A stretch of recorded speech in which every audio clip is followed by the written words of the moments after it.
hablar del daño es hablar de la responsabilidad del Estado necesariamente.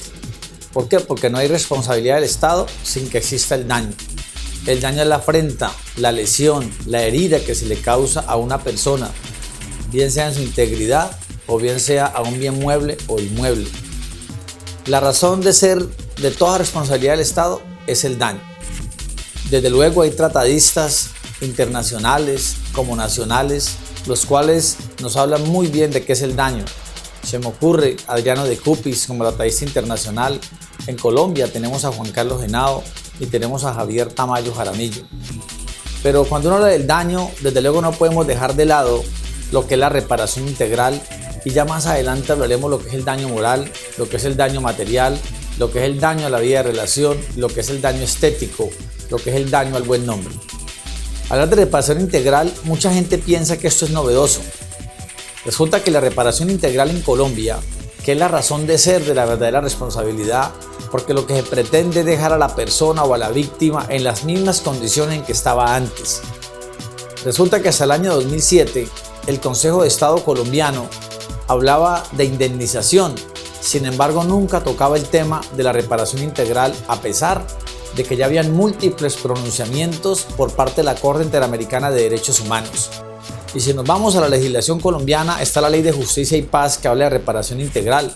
La Ley 446 del 98, artículo 16, nos habla de la equidad o reparación integral.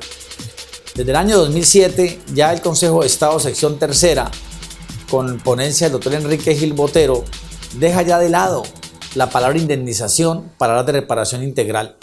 Y hay un caso que es muy emblemático, como es el caso en Tuluá Valle, en el cual 4 hermanos fueron sacados de la cárcel del municipio de Tuluá para posteriormente ser torturados y ejecutados, y que posteriormente se demostró de que era por parte de la fuerza pública. En este caso, cuando hablamos de reparación integral, no estamos hablando desde luego de los daños morales, materiales o daño a la vida de relación que se le haya ocasionado a estas familias. Aquí lo que se habla ya es de reparación integral, y desde luego la justicia castrense o la justicia militar tiene altivez, tiene orgullo, como es de entenderse, porque es la que defiende la institucionalidad del Estado. Pero resulta que medidas tales como decirle al señor director general de la Policía Nacional que presente excusas públicas a raíz de la tortura y muerte de estos 4 hermanos, decirle que la parte resolutiva se va a colocar en el comando de la policía, son medidas que realmente pueden afectar a la institución. Otra cosa importante es medidas de no repetición. Todo ese tipo de medidas son reparación integral. Hay un segundo caso que es bastante emblemático, como es el caso de el campesino en la vía entre Villavicencio y Monfort. La muerte de estos 3 campesinos que previamente fueron torturados. Aquí también el Consejo de Estado colombiano ordena condenar a la fuerza pública, e incluso le dicen a la Fiscalía que por favor se sirva a reabrir el proceso penal, por cuanto existen serios indicios de la participación de miembros del Estado colombiano. Antecedentes importantes, tales como que el carro tenía que pasar una vía única y de regreso no fue retenido, que el motorista que llevaba ese vehículo, donde posteriormente desaparecieron a los campesinos, era requerido por parte de la autoridad judicial. Y aquí también colocaron medidas de no repetición, se le ordenó a la fuerza pública de que presentaran excusas públicas a la comunidad. Entonces, casos como estos realmente lo que reflejan es que la reparación integral en Colombia. Ahora bien, posteriormente a esto, podemos nosotros hablar entonces del daño moral. ¿Y qué es el daño moral? Es lo que llaman el pretium doloris, es darle como un precio al dolor de la víctima, es darle un precio a las familias que pierden un ser querido o que esta persona sufre lesiones leves o graves en su integridad. Anteriormente, el Código Penal establecía en su artículo 106 de que había que darle 1000 gramos oros a la víctima o a los familiares de la víctima. Por ahí en el año 2001, pensando en la equidad, el Consejo de Estado lo que hace es, en lugar de esos 1000 gramos oro, dar hasta 100 salarios mínimos, porque en ese momento los 100 salarios mínimos superaban en la parte económica a los 1000 gramos oro, y actualmente vemos que el gramaje de oro está por encima de los 100 salarios mínimos, estamos hablando de los 1000 gramos oro, y sin embargo nadie ha querido darse la pela en el Consejo de Estado pensando pues en la equidad. Cuando hablamos del daño moral, desde luego tienen derecho a reclamar todas las personas que se crean lesionadas en un derecho.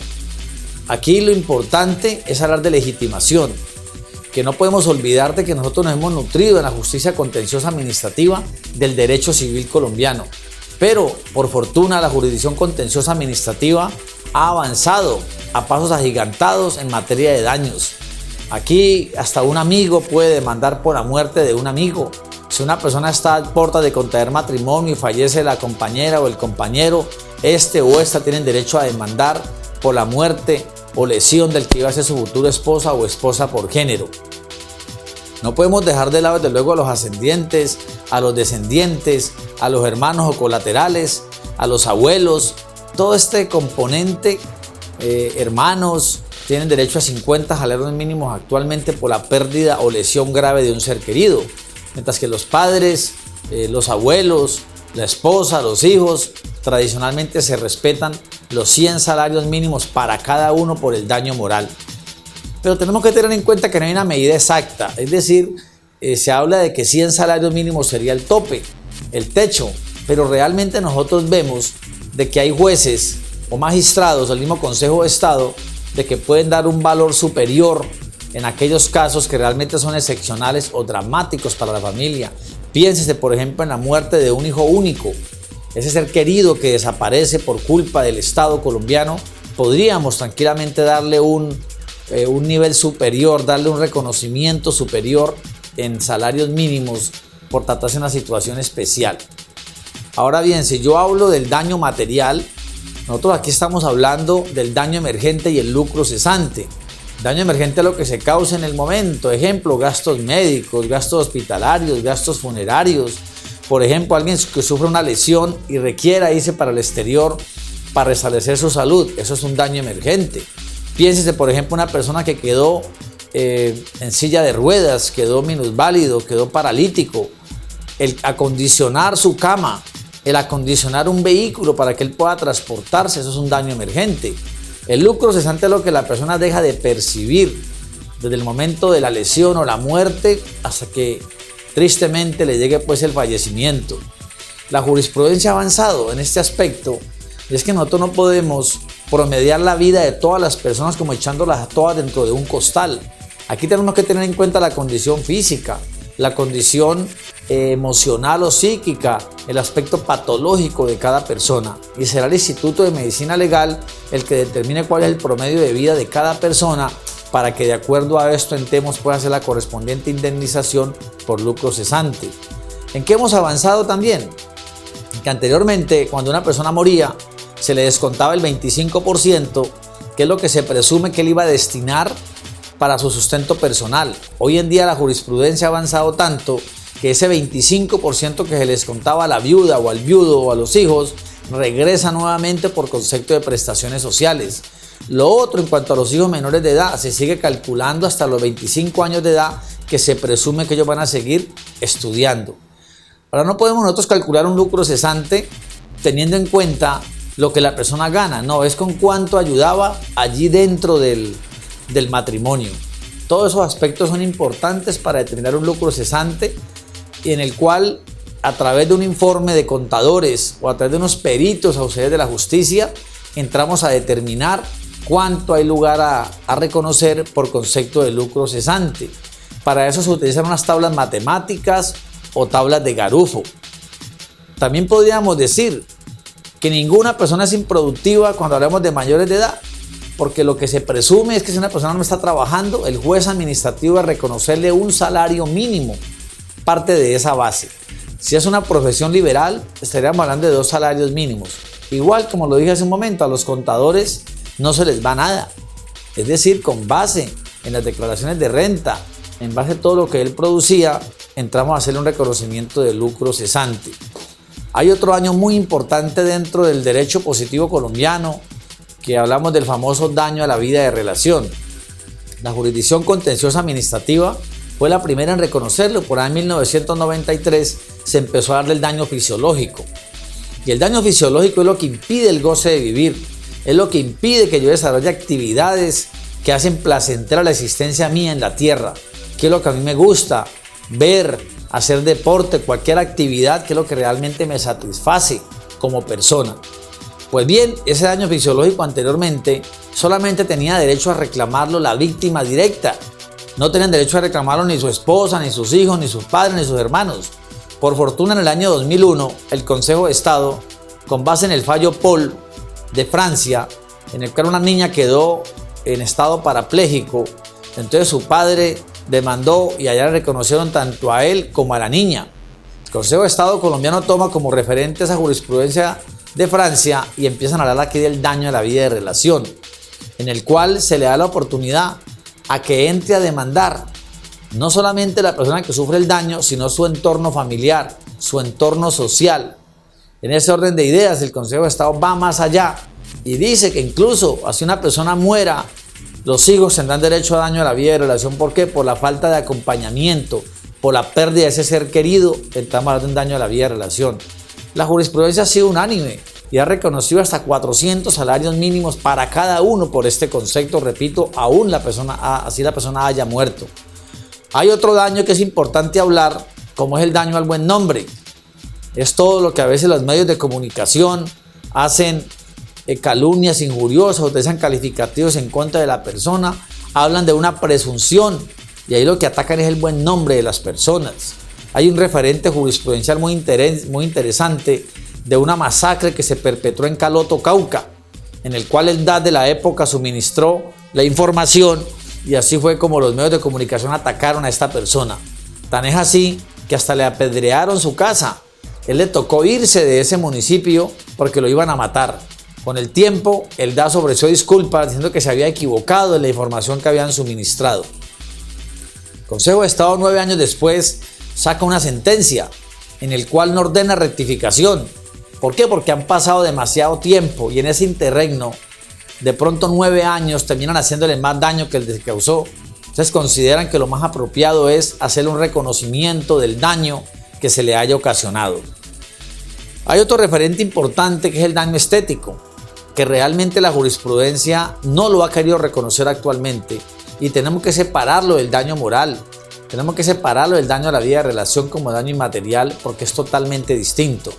Para mi concepto, un daño estético no es solamente hablando de modelos o de personas que luzcan su cuerpo. Aquí también podemos hablar de personas en el cual sufren un daño estético, un daño corporal y entraríamos a hablar de un daño propiamente dicho para reclamarlo. Por ejemplo, cuando hablamos de daño estético es el que causa repulsa, compasión, el qué dirán frente a la sociedad. Una persona que tenga una gran cicatriz en su cuerpo, tenemos que tener en cuenta que es un gran daño que le está ocasionando. Por más que la gente no quiera mirar, eso genera un impacto. Y ese impacto hay que clasificarlo en un daño estético, que es lo que causa como ese desagrado, como esa repulsa por parte de las demás personas. Entonces me parece a mí que sería importante empezar a ahondar en este tipo de casos. Imagínense una mujer que acostumbre a lucir su cuerpo y a raíz de una cirugía se le dañe su cuerpo.